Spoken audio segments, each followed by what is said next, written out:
Hello everybody and welcome to another 1/6 scale collectibles review. Now thanks to a little spending spree I've recently had at Think Geek, today we are taking a look at Marvel's Ultron from 3A's 1/6 collectible action figure line. Now this is the classic version of Ultron. There are three variations. This is the more kind of normal of the three. On the front of the box we've got a very nice stylized artwork piece that looks really good. I love that kind of interpretation. It's almost scribbled on there. On the back of the box we've got Marvel's Ultron's classic embedded on there, and the fact this is made by 3A. Flipping over the box, Ultron is encased in a nice foam padding. And again, we've got some more artwork on the inside there, and we also get this small kind of postcard with some original artwork on there. Now that's a very nice, unique touch. And here he is out of his foamy prison. It's different. First of all, it's lighter than I thought. He's made up of several different layers. That kind of helps and hinders his articulation, but it does mean he's a lot lighter. He doesn't have any big solid plastic chunks. I personally prefer a bit of heft to my figures, but that being said, he does look very menacing. He definitely screams Ultron, there's no doubt about it. That's Ultron through and through. But they've reused this mould for Doctor Doom, and that does look fantastic. The cape on that is sublime. They also used it for Iron Man, but all three of them have these pixie toes. I really don't like those. They're like little bells on the end. It's such an odd choice because it really does hinder his balance and his articulation, and it just strikes me as a very odd thing to do, because other than that, he looks really good. Now, Ultron is very battery hungry. He actually takes 9 of the AG1 batteries. We just lift up his head. We store 3 inside the head, and there's the on-off switch in there. We can just flick that over now. It's a very bright light, which really does make his head glow. I wish that was red. I would have liked that to have been red. I may switch that out myself. I don't think it's going to be overly difficult to switch the bulb. Let's just turn that off. Let's conserve energy, Ben. That's very environmentally friendly. And we also have a gap on the side here. Just plug that open. That takes 3. And again on this side, plug that open. Again, that takes 3. Now I think they definitely get away with this stylized look of Ultron. He's a robot, so they can kind of do what they want with him. If you take a look at their Spider-Man figure, I don't think that really works as well. Ultron really kind of does suit this mold. Fantastic sculpting all the way throughout. Well, apart from those. Now, as I mentioned, Ultron's articulation is neither here nor there. He has some really fabulous points, and then some that are just really quite off. If you take a look at the head can look up and down. Fantastic range there. We can tilt to the side and to the side. I mean, that's just really creepy, isn't it? And then we can go left and right. I love how this kind of chainmail effect goes all the way with him. Really does creep the heck out of me. That's a fantastic face. It's scary. The shoulder sections, these can move up and down to accommodate these arms. The arms are on ratchet joints, both forward and outwards. Very tight joints.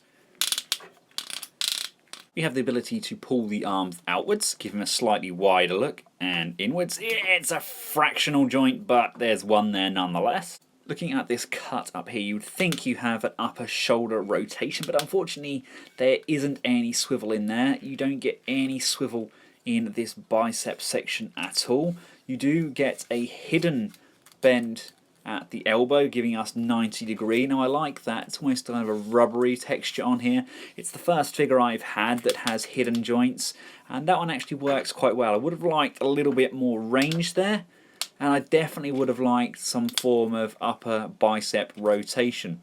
Coming down to the arm, we have rotation at the wrist.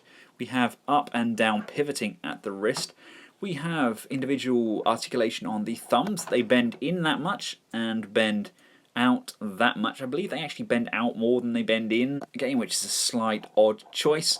The fingers have 1, 2, 3 points of articulation, and they don't bend all the way in. That's as far as the fingers bend in. I would have liked to been able to create a clenched fist, but at least I can pinch my fingers together. We have a fantastic range on the abdomen. We can bend all the way forwards, all the way back. We have a nice side to side going on there, and again this kind of chainmail rocks and rotates as the waist moves. That's nice.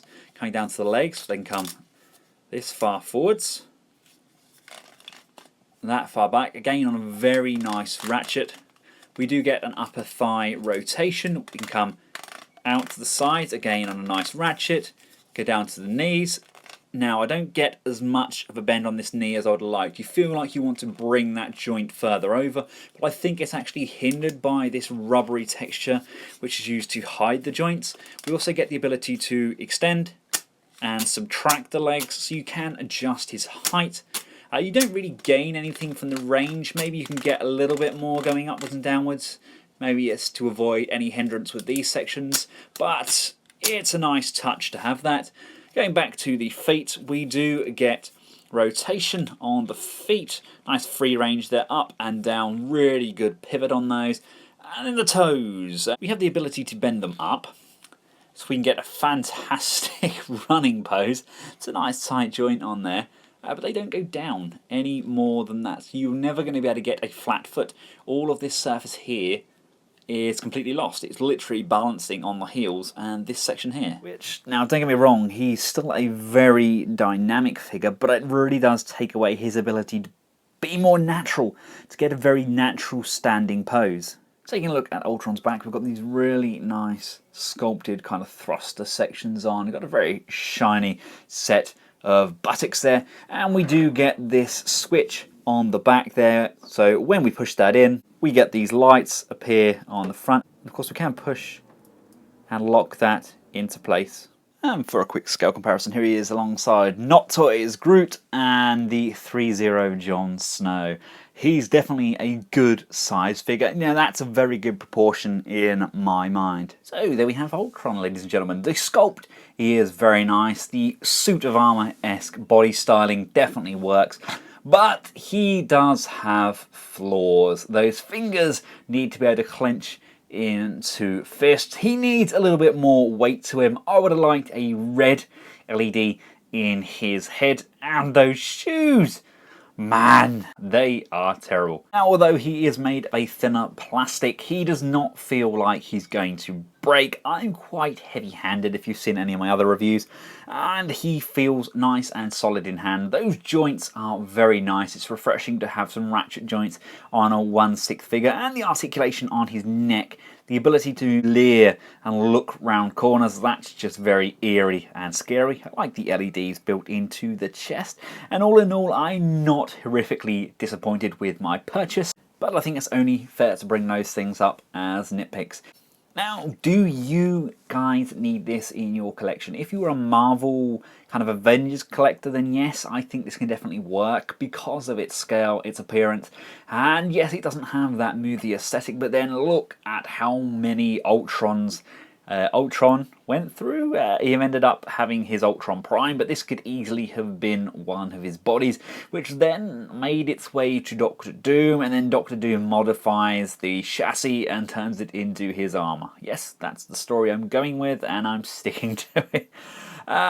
Other than that, if you just collect 1/6 figures, it's definitely going to look nice on display. It's going to look very kind of menacing, towering over a lot of your figures.